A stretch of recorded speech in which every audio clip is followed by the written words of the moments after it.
Концерн «Калашников» предъявил мне претензию в сумме 2 миллионов рублей. Это для меня очень большая сумма для моего небольшого бизнеса, которая, по сути, лишит меня основных ликвидных позиций, обескроит бизнес и поставит его на грань банкротства. Всем привет, с вами Марти. Если вы следите за моим Фейсбуком, Инстаграмом или группой ВКонтакте, ну или вообще сидите на страйкбольных пабликах, то вы в курсе, что недавно концерн «Калашников» начал массовую рассылку претензий российским страйкбольным магазинам. И сейчас в этом видео мы постараемся более детально во всем разобраться. Чтобы не быть голословным, сначала зачитаю вам требования, которые находились в письмах от концерна «Калашников» страйкбольным магазинам.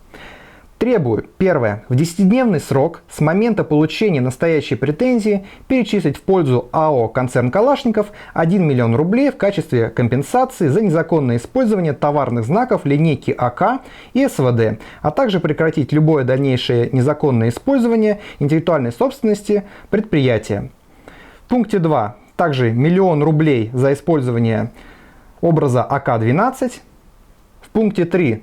Те же требования на 500 тысяч рублей за использование других образцов. В общей сложности страйкбольные магазины получили претензии на суммы от 2 миллионов рублей и более в зависимости от ассортимента и количества моделей, на которые концерн «Калашников» имеет эксклюзивные права.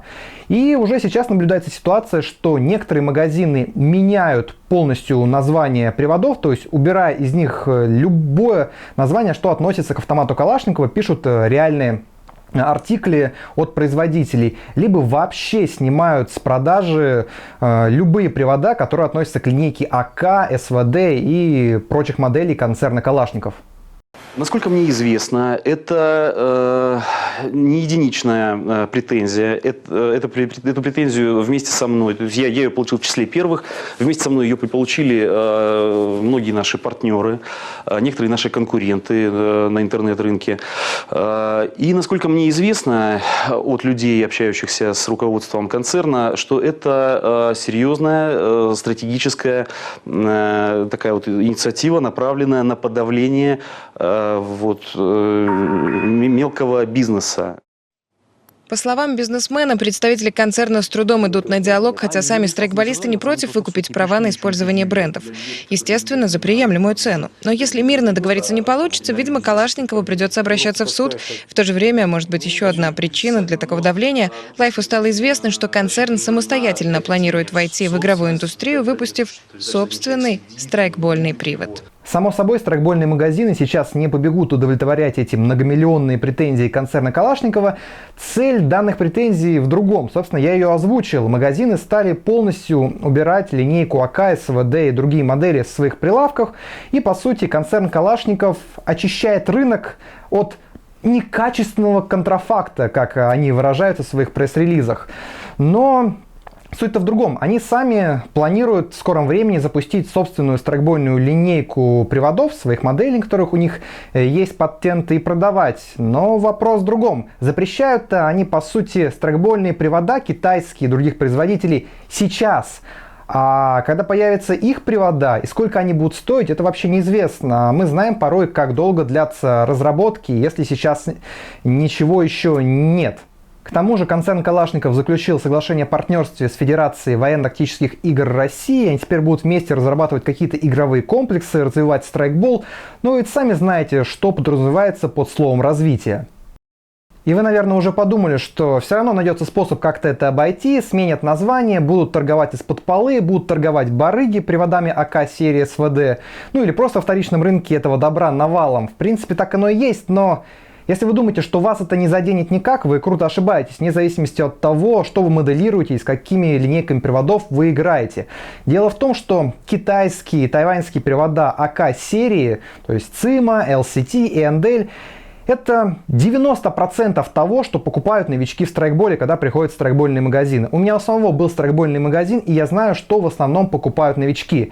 И тем более больше всего они покупают именно китайских приводов фирмы CIMA, потому что у большинства игроков просто нет денег поначалу, чтобы приобрести себе более качественный привод от LCT или ENDL. И поэтому данная ситуация очень сильно ударит по страйкбольным магазинам. Вполне возможно, что немало из них закроются, потому что народ просто не будет покупать в основном М-серию или другие серии. Люди хотят именно калаша, ну тем более в России, конечно, хотят с калашом играть, стереотипы все-таки. Калаш есть калаш. Поэтому они будут с барыгами работать, а магазины обломятся. Возможно, скоро у нас обзоры будут исключительно на темную сторону, и скоро реконить темную сторону будет дешевле и проще, чем светлую. Не, вот так, я же тебе говорю, бегать в березе с эмкой. Вот. Ушли от, как я Саша сегодня сказал, ушли от ауга с кедами, вернемся к аугу с кедами.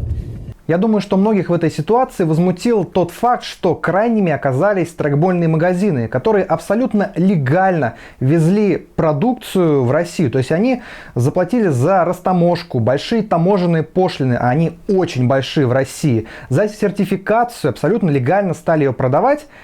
И в итоге стали крайними, и они получили претензии. Ну, конечно, это гораздо легче сделать, чем достучаться до производителей в Китае или в Тайване, где какой-нибудь там ЦИМы. Легче, конечно, найти крайних магазинами, но это накладывает очень большие проблемы на страйкбольную индустрию в России, потому что страйкбольный бизнес на этих китайских, тайваньских калашах в основном-то и держится. Но с другой стороны, концерн Калашников в принципе реализует свои законные права. Да, вам это может не нравиться, но у них есть патенты, эксклюзивные права на данные модели оружия, они имеют право предъявить претензии, хотя, на мой взгляд, делают они это довольно варварскими методами.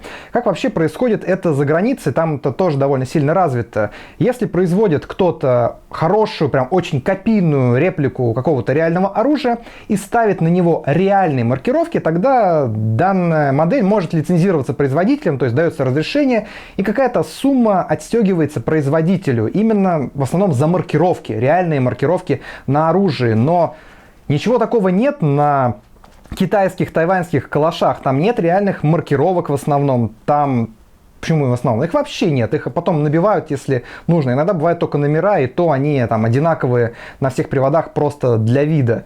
И внешне они часто не соответствуют реальным прототипам. Как вы знаете, у калаша у него более широкая ствольная коробка, она длиннее, все это из-за гирбокса.